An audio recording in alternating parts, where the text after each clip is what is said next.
Welcome back, sewists. Today's video is going to be a little bit different. I'm going to do a short little deep dive on a specific designer because one of his iconic pieces is inspiration for my next project. And I would like to give you a little history and background and also just show you what inspired me to make this next project. So we're going to start by talking about Paul Poiret. And I will tell you, I struggle every time I want to say Poirot because I am a big Agatha Christie fan and read every Poirot book and loved David Suchet in the whole Poirot series on A&E. So every time I see Poiret, I want to say Poirot, and I had to think about it every time I filmed the little narration that's going to go behind the slideshow you're getting ready to see. So let's watch all the beautiful garments by Poiret. He has such an exhaustive collection, and because he is a recent designer, as in 1900 to 1940, there are a lot of his garments still available to see. So enjoy this, and then I'll meet you afterwards to talk about the next project. This is Paul Poiret, a fashion designer from France. He was most popular from the 1910s through the 1940s and is responsible for many iconic designs we think of in those time periods. Here he is in one of his workshops. He first started working for Doucet. While with Doucet, he designed for a French actress who he credits with helping launch his career. Soon after, he was able to leave Doucet and start his own fashion house. This looks very 1920s with the dropped waist. This is Poiret here with one of his assistants. Look at those spats. Again, looking 1920s into maybe the 1930s. His wife was his muse, and this is her wearing a skirt of feathers and a gorgeous drape. Look at that long train. This is also his wife wearing one of his iconic designs. This is called the lampshade tunic, and it's easy to see why. This one is trimmed in fur and is inspired by the kimono. He was heavily inspired throughout his entire career by Orientalism. Here is the dress again, or a version of the dress on a mannequin in color, so you can see it better. You see the beautiful silks, the pink sash. And here is a magazine article, perhaps an ad, on the lampshade tunic. And he was also famous for the hobble skirt, which we will see. Here we have a hobble skirt with the lampshade tunic by Poiret. He did not do his sketches. He hired artists for his sketches. This is a very famous dress called the sorbet tunic. And again, it looks very inspired by a kimono. This actually looks a bit like an obi.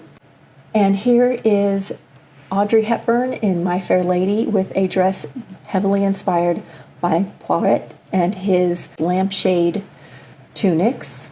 It's drawing upon that kimono look, and they even did the single dark shoulder. Here's one of his designs that is drawn by, you get Bueller, which was one of the artists that drew some of his sketches for him. Another was Iribe and Georges Lepape. Here is another lampshade dress. This really looks like a lampshade here. And I wanted to show you this one not only because it so iconically looks like a lampshade, but because the skirt is actually a harem pant. He loved the harem pant and brought it into modern dress for women. He is one of the designers that freed women from corsets. He also changed waistlines for women. Here's another harem pant, and again you can see the dropped waistline, the less defined bust. This would have been very risque at the time with this spaghetti strap slip style. He often did sort of backless or halter style. Here is another gorgeous lame looking harem pant. I wish I could have found the front of this. Look at all of the intricate lace and beadwork on this. This is from 1911. So the harem pant became popular pretty early, and this first lady has a long tunic that looks like the column dress that was also popular at the time, leaving the 1900s, going in the 1910s, but she's wearing a pant below it. The middle one really looks like a dress until she moves, and then it's hard to tell that it's a pant. The last lady is wearing a harem pant with an over tunic, and you can see the turbans. This was also very popular. He loved a turban and used lots of drapery on the heads as well. This is called Evening Pants Set. It was designed in 1913. This is very timeless to me now, but at the time it was very avant-garde. This was also the time of suffragettes, so you can see that women were really thinking about their costume or their clothing that they wore daily and how it expressed the new woman of the time.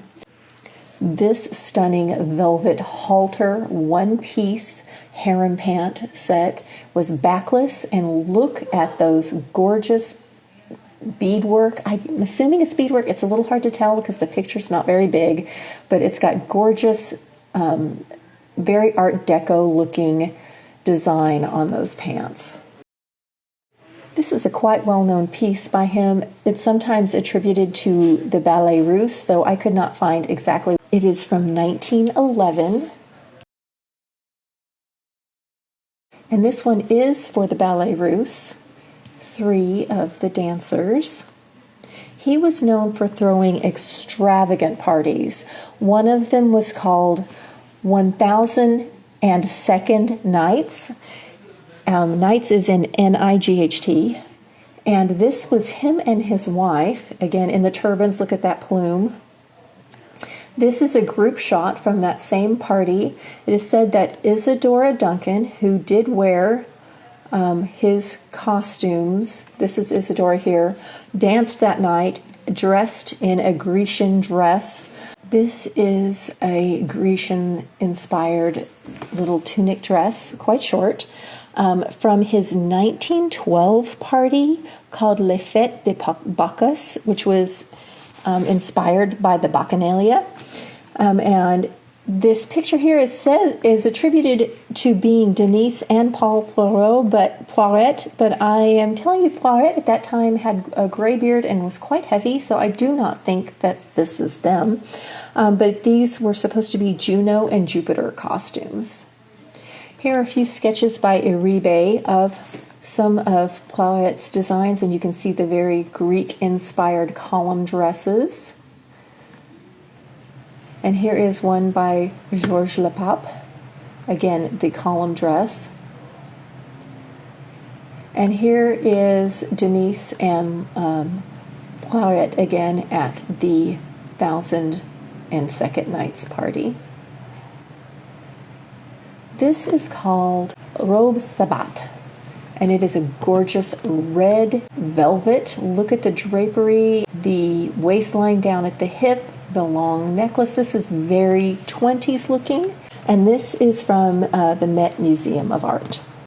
He's known as a marketing genius as well as a fashion designer. He had perfumes and housewares and furniture and fabrics during his time that were very popular, and he designed for many of the socialites and artists of the time. He viewed dress as theater and considered every garment a costume in a way to express something about the wearer and the event. This is the dancer Alice Delicia in her costume d'Afghan from 1920. So why am I showing you all of these stunning things by Poiret? Well, it is because his very famous opera coat that came to be known as the Cocoon coat is what has inspired me for my next very big project. This evening coat is worn by Evelyn Brett in around 1930. I couldn't find too many pictures of it. This is not designed by Poiret, but inspired by him. And I'm pretty sure this was in a movie. This is Hollywood here. But this is what inspired me. Everything about this I love. It's got gorgeous fabrics. Look at the way it accentuates the hip, the long neckline. Again, wearing the turban. You can see how his influence crossed over into every area, including Hollywood. Now, he was very famous for making cocoon coats that were inspired from kimonos originally. This is a sketch by Bueller of one of his early coats. One of the things that made these coats so interesting was their soft sort of shapelessness, but they were still drapey and often very ornate. I found this little snapshot of part of a McCall's pattern that you can see is inspired by the cocoon coat. And you can see the simple shapes. It's a dolman sleeve. It's very kimono-like. It has sort of a shawl-type collar. Oh, this simple coat style was a great blank canvas for interesting fabrications and beadwork. This style of coat or robe has been popular ever since. These coats could be knee length or they could have a train. Let's look at a close-up of a few that I was able to find that are by Poiret, and they actually show some of the interior details. This one is from an auction house, and you can see the, again, Oriental-inspired designs all across the shoulder area, and it looks like it's a plum-colored velvet. But look at that bright, beautiful blue satin lining. And here you can see the interior with the lining. You can see the interesting shaping along the neckline where the collar attaches and his huge label. This one is in the Met, and you can see the gorgeous gold design all over this coat. And another close-up of his huge label on the inside. The next few I'm going to show are inspired by Poiret, not necessarily designed by him, because I could not find attributions for these. One thing they all have in common is the Oriental or kimono inspiration. Most of them have a collar of some type, but not always, and you can see gorgeous fabrications, beadwork, and appliques. This one looks like beaded lace, and look at those long tassels, those voluminous, almost butterfly wing sleeves. And then this Art Deco one with the very interesting design across the back and the fur collar and cuffs. Erte, who was an artist, was also drawing beautiful fashions. Most of them were never made into clothing, but he did do quite a few interesting cocoon coats. I've always loved Erte, and he was a contemporary of Poiret's. And they really capture the time period, the opulence, the inspiration of the Orient, the turbans, the draperies, the tassels. This is a sketch for My Fair Lady, along with a few examples of cocoon coats that are shown in the movie. Again, heavily inspired by Poiret.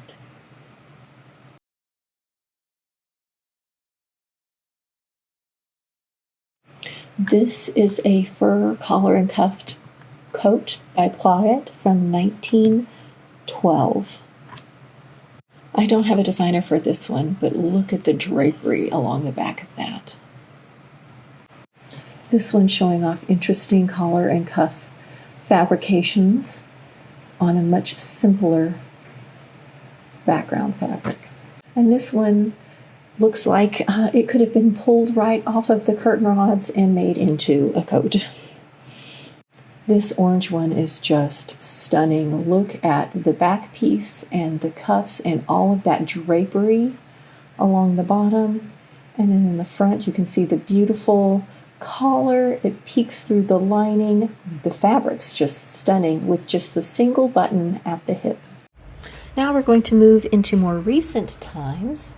I included this one just because you can see the origami way this is folded into just a few seams from a large piece of fabric. In 2018, there was a revival of the House of Poiret, and this is from his collection. And you can see, once again, his cocoon coat, modernized. Galliano for Dior had quite a collection in 1998 of coats and other things that were very reminiscent of this time period, of the Orientalism, of the drapery, and they were just gorgeous. And they looked very 1920s, 1910s to 1920s. They were called the Scheherazade collection. And this beautiful piece by Alexander McQueen. And I'm going to throw in one more quick little fun picture. This is an Edward Gorey, and you can see the lady here wearing a cocoon coat with the little tassels and everything. I hope you enjoyed seeing a little bit of Poiret's gorgeous designs and those that were inspired by him. I think that the cocoon coat continues to be a very iconic piece. I see it being sold on Etsy today. There are lots of beautiful variations of his design out there still being sold. And I'm going to make my own. Folkwear has a pattern called the Poiret Cocoon Coat. I bought a very vibrant velvet over a year ago for a different project, and once I got it, I did not like it for that project. However, I think it'll be perfect for this one. So I have this bright blue velvet, and next week I'm going to show you all of the things, all of my findings. I have been collecting for almost a year now, parts for this project. I have still a few that are ordered but have not arrived. Hopefully they will be here in time for filming next week. I won't need to sew with them next week, but I have a few pieces still missing. So I will show you all of that next week when we work on our pattern and cut all of the parts out. It's a pretty basic pattern as far as the outside of the garment. However, there's a lot of little tailoring details that go into it that I'm very excited to share with you. Plus, there's so much room for embellishment. So we'll see how far I go with this. I'm so excited to work on it though. This has been a year in the making. So come back next week when we officially start the cocoon coat together. Outfit of the day, I made this a few weeks ago. I made it as a swimsuit coverette, but it has actually ended up being worn more as a little over tunic. I really like it. It's made in a cotton linen blend, and I will post below the video if you'd like to make it too. I'll see you next week for another fun video.